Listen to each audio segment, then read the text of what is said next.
Hey y'all, welcome back. So today I'm just going to be doing a tutorial on how to do this plastic bag belt, but the pattern is available on my Etsy page. I'll have it linked below.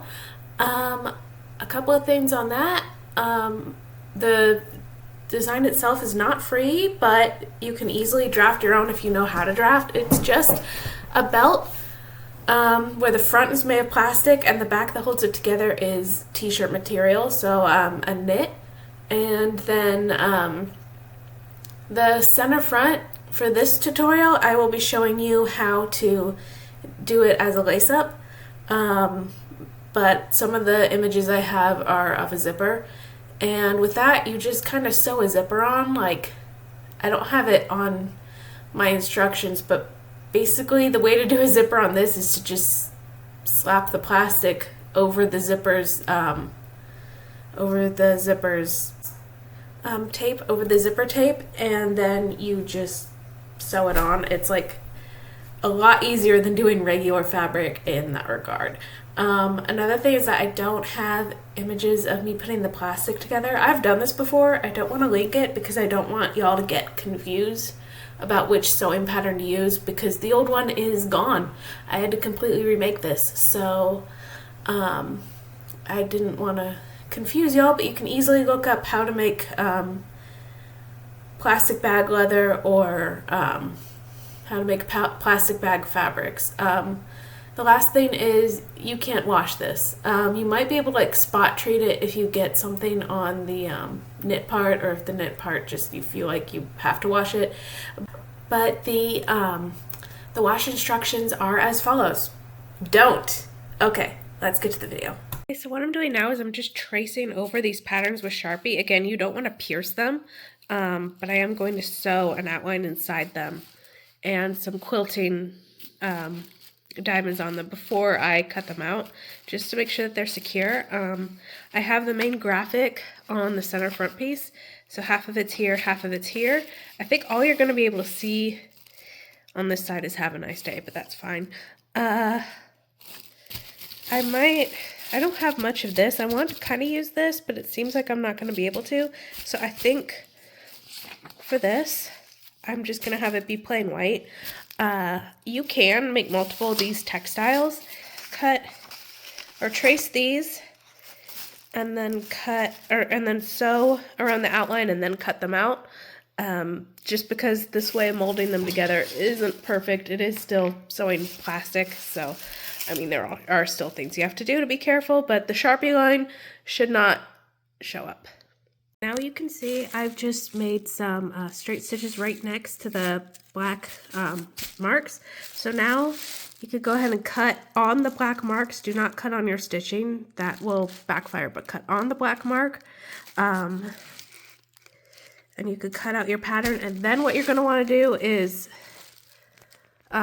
quilting stitches just along here, and that's just in kind of an X pattern with white thread. Go along and sew here. It doesn't have to be white thread, and your plastic bag textile doesn't have to look like this, but how I'm going to do it is white thread in a bunch of X's, just to keep this fabric stable. It's not actually fabric, so it's not going to behave like fabric, so you want some stitches to keep it holding up and together.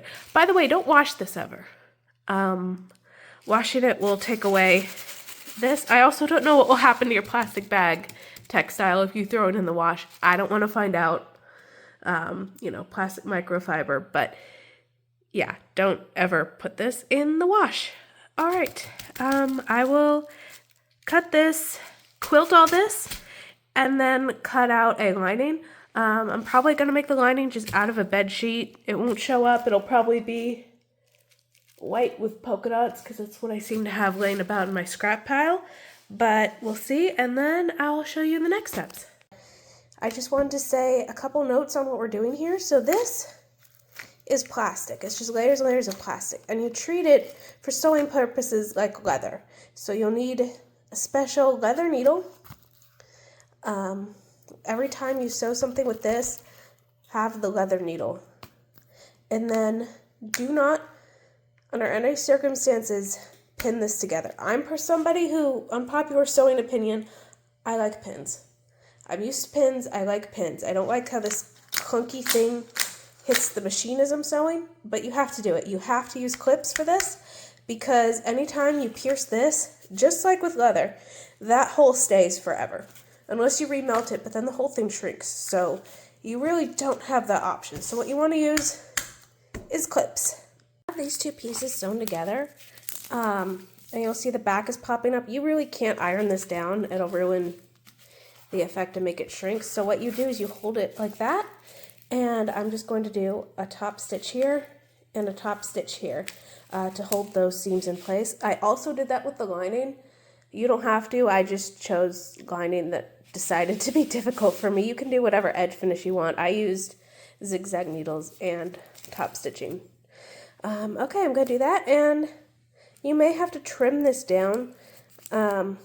Whenever you trim fabric, or whenever you trim this quote-unquote fabric down, you're going to want to do a stitch right next to where you're going to cut.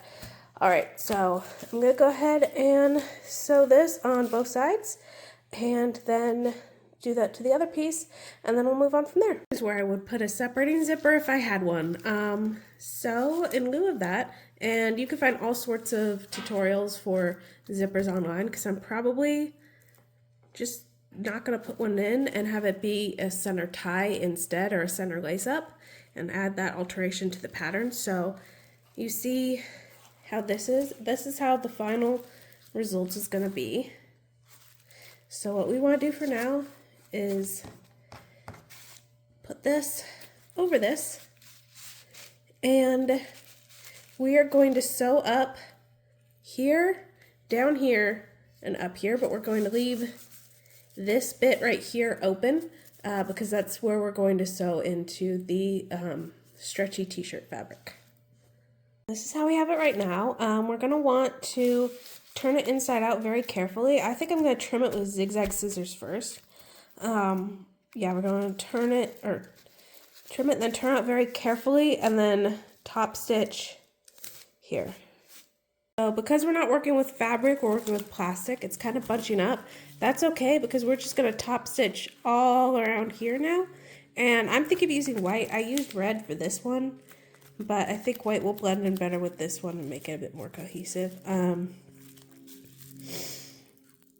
Yeah, so just make sure to lie this flat and top stitch all around, and then we can go on to putting the sides in. Oh, one more thing before you flip inside out, there's a corner here and a corner here. Make sure to cut the excess fabric off the corner, so I'll show you in just a second. What I mean, where I just cut the corner at a diagonal angle, and I'm about to here.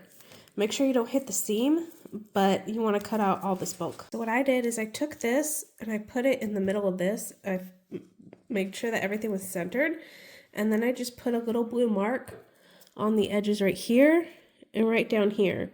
And that tells me that if I shorten this piece to those two blue marks, then it will fit perfectly with this. So I did that to both sides, and now we want to put the elastic so that this blue mark folds up and into it. And then we sew the elastic down either with this white zigzag stitch or a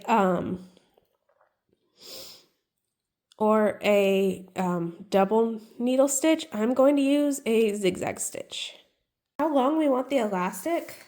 I think I'm going to take, hold on. So for how long we want the elastic, I think I'm going to take this measurement from blue to blue and take off about an inch or an inch and a half.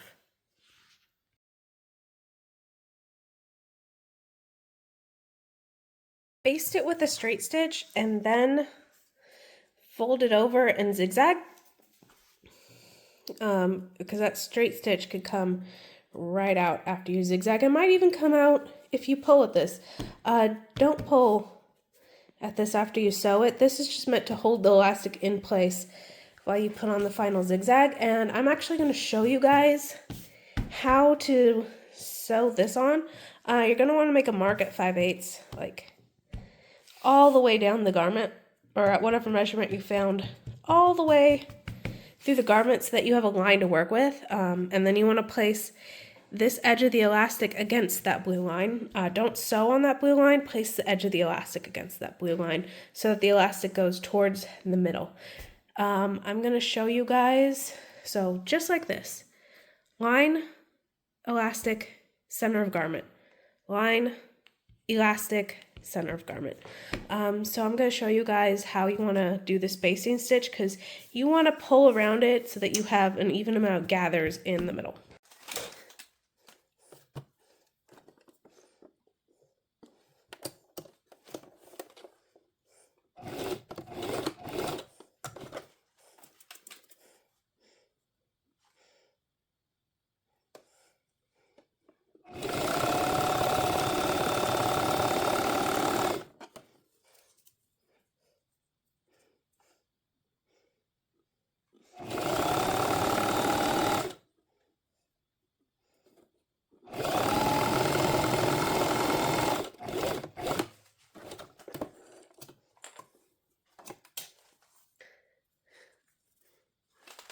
Alright, so fold over the elastic so that your corner or your fold is like on the edge of the elastic, and then pin it all along. You see how I have here, and then I'm just going to take it from the other side and zigzag stitch over our straight stitch, or you can go ahead and seam rip the straight stitch. It might be easier to do that now. That's kind of your preference. You could just leave it, let it get rid of itself. I think I'm gonna seam rip it, so pin and then seam rip the straight stitch because you won't need that anymore, and then zigzag over where the straight stitch used to be. Make sure your pins hold the elastic that you put in place. You don't want, so make sure your pins pierce through the elastic. You don't want to seam rip and have it just completely fall apart. So when you're sewing this zigzag, you want it to be sewn from this side, and you want the edge of the presser foot here and the stitches here.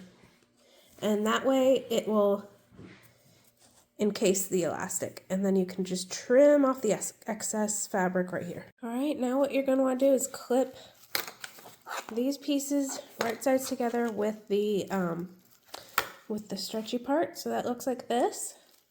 You can see the seam is on this side, the lining is on this side, and it folds out like this. Now I didn't space it perfectly. You can see that this is sticking up a little bit and this is sticking up a little bit. If this happens to you, just place this piece in the center of this piece and work around it, because once we unfold it, we're gonna have to top stitch it just to keep it in place again. So it might be a little uneven, but we can work that out when we top stitch it. Anyway, now sew a zigzag stitch here and here. Everything is 5/8. After you sew that, try it on. See if you can just hold this together and how close together you want it. If you have a zipper in it, then you should have the zipper installed already, and it'll be easier to try on. And just if you have to take more out of here or dig into the seam allowance a little to make it looser, right after this seam is the time to do it, because after that we're just going to finish the seams up, and unless you're putting a lace in center front, you'll be done. So I made a mark where I want each of my holes. I measured it. The instructions I give you don't really come with this, because you can either do this, a zipper, sew in, hook and eyes, whichever you want. But basically I made it out so that there would be 5. So I took the highest up I wanted, the lowest down I wanted, the middle of the thing because I measured it, and then I took the 2 middles of that, and now I have 5. And I'm just going to make holes using my grommet kit, and then install the grommets in each one of them, and lace that up, and that will be the end. Alright, so what I'm going to do is just make holes throughout everywhere that I've marked. And the first thing you're going to want to do is actually use this hole pokey thing. Now I usually don't like to do this, and you can see through this little hole right here and see that the blue is centered, or the blue mark I made is centered. I usually don't like to do this, but there's so many layers here. I feel like this is the only way it'll cut a hole. And it doesn't cut all the way in the back. Well, this one did. This one cut a massive hole. Okay, it doesn't usually cut all the way to the back, so you might want to just take that and trim it a little bit. And then we flip this over. So we want this part up like this with the wrong side up, and we kind of push that down. Then we take this little baggie and we take these little metal hook ends and just put it here. I may have to put some fray check around here. I didn't mean for it to do that, but that'll be okay. Then we take this other tool that the box came with. We take the whole side down like that, and then we hit it with the mallet a few times.